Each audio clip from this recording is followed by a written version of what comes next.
মুমিনের জন্য তার আদর্শই পরিপূর্ণ আদর্শ, যারা ইমানদার। আমানতু বিল্লাহি ওয়া মালাইকাতিহি ওয়া কুতুবিহি ওয়া রুসুলিহি ওয়াল ইয়াউমিল আখিরি ওয়াল কদরি খাইরিহি ওয়া শাররিহি মিনাল্লাহি তাআলা ওয়াল বা'স বাদাল মাউত। আমানতু বিল্লাহ, আমি ঈমান এনেছি এক আল্লাহর উপর। সুবহানাল্লাহ। কুল হুয়াল্লাহু আহাদ, আপনি বলুন আল্লাহ এক, অদ্বিতীয়।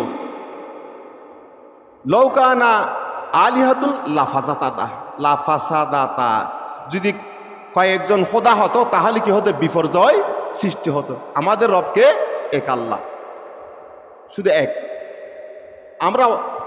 আমরা ঈমান এনেছি এক আল্লাহর উপর। ওয়া মালাইকাতিহি,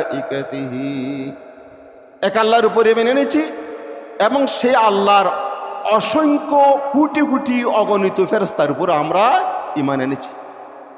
ওয়া কুতুবিহি, এবং আল্লাহর আসমানি কিতাব, যে বড় বড় ৬০খানা কিতাব, কোরআন, তাওরাত, ইনজিল, জবুর, এই ৬০টি কিতাবেরও আমরা ঈমান এনেছি।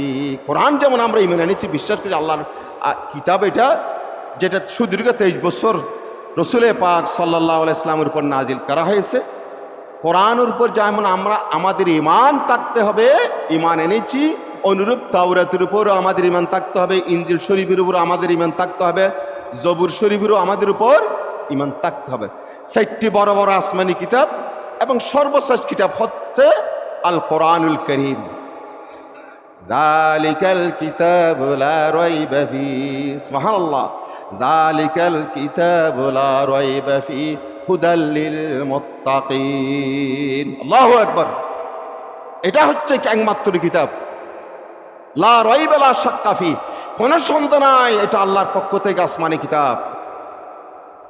হুদাল লিল মুত্তাকিন, যারা আল্লাহকে ভয় করে তাদেরকে হেদায়েত দান করে। কোরআন হচ্ছে একমাত্র হেদায়েতের কিতাব।